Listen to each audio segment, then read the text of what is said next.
And then after this, so you hit stop streaming.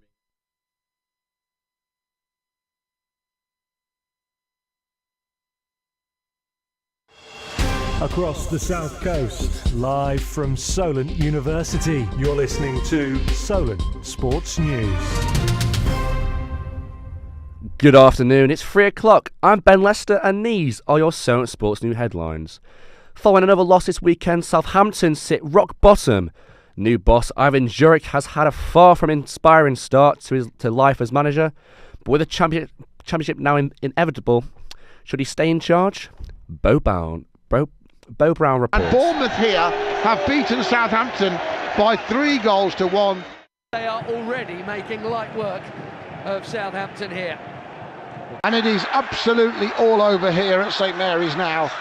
As things stand, Southampton are set to be the worst side the Premier League has ever seen. But having already sacked Russell Martin earlier this season, will the Saints dispose of current boss Ivan Juric with the second tier looking a certainty? The Echo's Alfie House doesn't think so. Definitely be reluctant to part ways with him again. And that would have been the case for any manager they brought in, not just Ivan. You know, they didn't want to get rid of Russell Martin in the first place. They only did that because they felt, he'd reached the end of the line with the fans, and that, the fans had voiced clearly they wanted a change. It's expensive to keep moving managers around, isn't it? And, Ivan came in on an 18-month contract, so the idea was that he would manage the next season in the Championship as well. However, some are beginning to question the Croatian already. That being said, there are a few tactical things, player selections like the midfield on the weekend against Bournemouth, where fans start to question what Ivan does, and I don't think it's a guarantee that he stays in the job next summer. Fellow Echo reporter George Rees-Julian believes another sacking will just cause more problems for the Saints. A simple equation, really. This group of players, and the club more specifically, can't do with more upheaval of changing a manager, so therefore they definitely should stick with him through until the end of the season. Sports commentator Will Cope agrees. Given the fact that they only appointed him just before Christmas, and here we are not even at the end of February, and there's discussion around whether or not he should be sacked or not, I think is ridiculous. To sack or not to sack, that is the question. One thing's for sure, this season will be unforgettable for Saints fans, for all the wrong reasons. Local side AFC Tottenham host Havant and Waterlooville at the Snow Stadium tonight in a Hampshire derby. The Stags come into this fixture second in the league and 7 points behind Merthyr Town. However, Tottenham have 3 games in hand on the league leaders and will look to close the gap to the top tonight. Even more local now, and the Solent Ladies football team have advanced into the semi-final of the National League tournament. They beat St Mary's 1-0 in the quarter-final, but had no keeper. Our correspondent Sam Fryer found out more. It was quarter-final triumph for Solent Ladies football team as they advanced into the semi-finals of the National League tournament, beating St Mary's 1-0 to make the final four and face Loughborough in the next round. The real achievement, however, is that they played the entire quarter-final with no keeper. Due to their normal keeper being away on holiday and the second team keeper unavailable, they were forced into an unwanted change, putting one of their outfield players in goal. Emily Flegg, their normal attacking midfielder, stepped in last minute, went to town to buy goalie gloves the day of the game, broke her finger in the warm-up and still kept a clean sheet. Goalscorer Olivia Venditto had only praise for the temporary keeper. She pulled off some great saves and her distribution was incredible, which definitely helped us stay ahead and was obviously amazing to keep a clean sheet against a team who I believe are in the league above us. Coach Jack Chamberlain spoke about his struggles from the sideline. Normally we're very confident with our team. We never go into a game thinking we're not going to get all 3 points or a win. But when you haven't got a goalkeeper, the stakes are a bit higher. There's a few shots in the game which the keeper pulled off some great saves, flicked one onto the bar, flicked one around the post. Very good at wasting time. Obviously, the player passing out the back was unbelievable. This really helped us get on the counter and move forward. As coaches, we all trust the players, and the players all trust us, as well as the coaches all trust in each other. I've got great belief in the coaching squad and the players.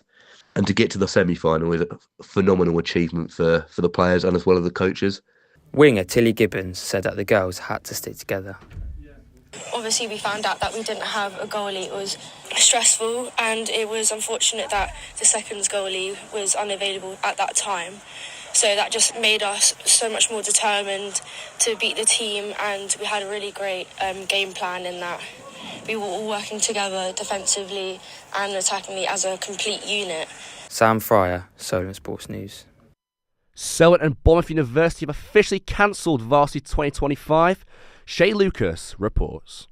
This year's annual varsity between Solent University and Bournemouth University has been cancelled. The competition started in 2016, where indoor and outdoor sports were played over 2 days to showcase the university's athletes and teams.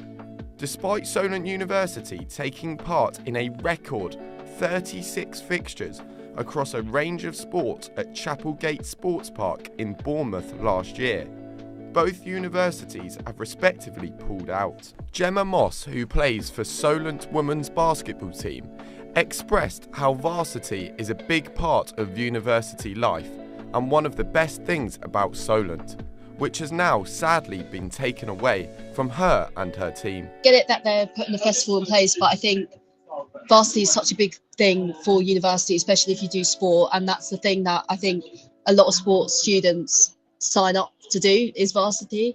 So them taking it away and trying to replace it with something else just won't be the same. Bournemouth Uni women's footballer Alicia Young felt upset about how her uni delivered the news. There hasn't really been much information from uni to why it's been scrapped, so there's a lot of questions being asked and people wondering why it's been scrapped, and we're kind of left in the dark about it.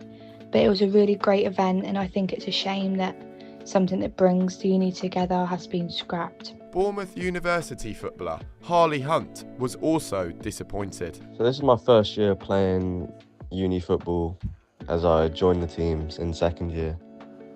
And I've heard about varsity from last year and how everyone enjoyed it and they thought it was a really good experience. So I was looking forward to it. Varsity meant even more to Solent American footballer Evan Roberts, as it gave him motivation to recover from injury. And personally, I got injured in the first game of the season, so it was something that I was aiming to. I was getting myself ready for. I've been in the gym getting my leg ready to get back into playing, and now I don't really have anything to play for. Having spoken to many athletes that would have participated in varsity and are left heartbroken at the event being scrapped, it begs the question to us whether the right decision was made by those in charge.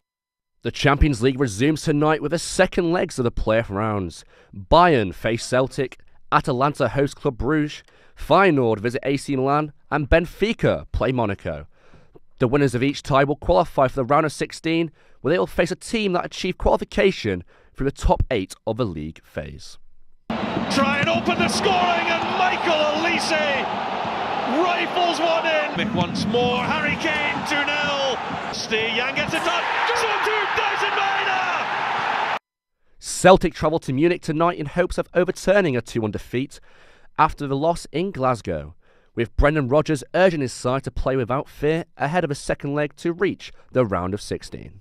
Clearly, we won't be the favourites for the tie, but everything is possible. And I think the goal that we scored brings a different view of the game totally. Coming in at 2-1 and 2-0 is quite a big difference. But yeah, we know that over the two legs, we'd have to play really well to come through.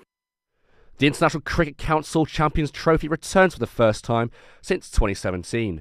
This ODI format features the top 8 ICC ranked teams in the world. The co-hosts Pakistan and current holders get the tournament underway against New Zealand tomorrow morning, while England's first match is against Australia on Saturday in Lahore at the Gaddafi Stadium. Former England captain Nasser Hussain isn't too sure on their chances based on recent form. No, their recent results have not been great. Their recent results in ICC tournaments haven't been great. 50-over World Cup, they were poor. 20-over World Cup, they were knocked out in the semi-final stage. And there you have their last 4 bilateral series. They've lost all 3 of them. And recently in India, they lost heavily 3-0. So they are a side searching for form. A British cycling legend has announced that he will retire this year after a successful 19-year career. Geraint Thomas was a double Olympic champion representing Great Britain and won 3 World Championships. as well as the Tour de France in 2018. British cycling have said that he will end his career with his final race being September's Tour of Britain. It's been a long career. It's my 19th season as a professional now, and I still really enjoy it, but I still want to perform at the top. And I got a young son who's getting older now, obviously, and just felt like the right time. So final year, going to enjoy it, and yeah, looking forward to the next few months. Modernity has taken over all sports, with many sporting facilities changing to fit the new narrative. Many teams in all sports in recent years have been moving stadiums. However, why is this, and what are follows-on effects? Our reporter Will Charlton is live to tell us more. Everton welcomed 10,000 lucky fans picked in a ballot to their new stadium yesterday for the first time. It was a test event between Everton under-18s and Wigan under-18s. The 52,888 capacity ground will be the 7th largest in the Premier League and has also been selected to host matches at Euro 2028. I'm here outside what was the iconic, intimidating Dale, now just a plain set of boring flats. Everton and Southampton are not the first sides to move from an old stadium into a newer and more modern one. They are definitely not the last. Teams moving away from their traditional homes is becoming more frequent in football. For example, Everton and their move from Goodison Park to Bramley Moor Docks, Tottenham's move from White Hart Lane to the new magnificent Tottenham Hotspur Stadium. More locally, however, it has come up to 24 years since Southampton moved from the iconic ground, the Dell, to the Bowl of St Mary's. Moving ground brings many different opinions. Graham Hiley, who is Southampton's correspondent at this time, said he had mixed feelings on the move. Teams didn't like coming to the Dell, so it kind of gave Saints a psychological advantage right from the start. So in that sense, I was sorry to leave the Dell. Financially, you knew it had to happen because there was no way they could survive in the top flight on crowds of 15,000. So it had to happen.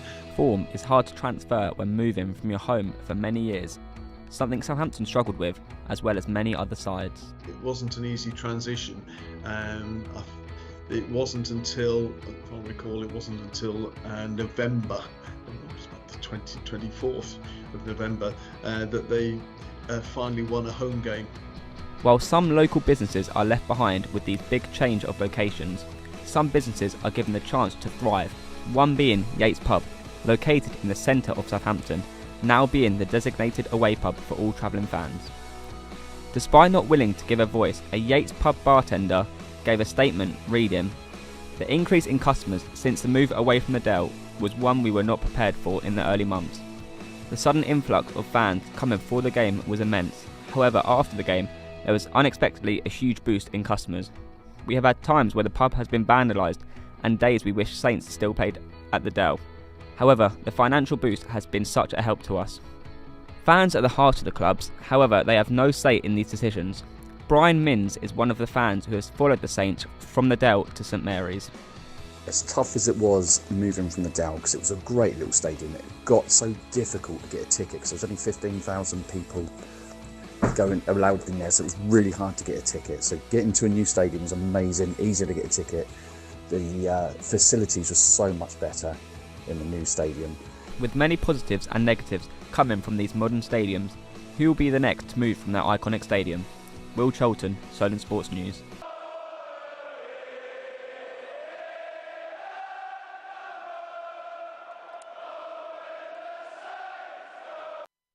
Tennis world number 1 Jannik Sinner has received a 3-month ban after testing positive on 2 separate tests in March last year. His suspension started last Monday and will last until May, meaning he will still be eligible to compete in the French Open. Novak Djokovic has called for the anti-doping system to be charged ahead of the round of 16 in the Qatar Open after the controversial ban has hinted at potential favoritism in the sport. It's not a good image for our sport, that's for sure. The majority of the players doesn't feel that it's fair. Majority of the players feel like there is favorism happening. It appears that you can affect the outcome if you're a top player, if you have access to the top lawyers. All lined up, brand new season, brand new dawn for Formula One, and it's lights out and away we go! It's 5 red lights for the Formula One season, with the kick-start event taking place this evening at the O2 Arena in London. The 10 teams will come together to celebrate the sport's 75th anniversary, where they will reveal their livery for the upcoming season. 15,000 fans will be in attendance for one of the biggest events in the sport this year, with comedian Jack Whitehall hosting. Dynamite Daniel Dubois has detonated at Wembley Stadium. That was the last time when Daniel Dubois knocked out Anthony Joshua at Wembley. He faces Joseph Parker this weekend to defend his IBF world title. Parker is planning on avenging his losses to have a chance at becoming a unified champion before he retires. The Kiwi native has announced that he's capable of knocking out Dubois. Any fighter can put any fight away early. It's just about being structured in your approach and landing the big shots. I am ready to go 1 round, 12 rounds, whatever it is. Been working on power and speed and endurance and technique, skills, combinations, so everything is on point. Now to the NFL, former Welsh superstar Louis Rees-Zammit has re-signed with the Jacksonville Jaguars as a wide receiver. The Welshman will compete with 90 other players for a place in the Jaguars' 53-man roster for the NFL season, which kickstarts in September. Rees-Zammit made the move from rugby union to the NFL in March 2024 through the NFL International Pathway. That's all from us for now. Remember, you can keep up to date 24 hours a day on our website, which is solentsportsnews.com.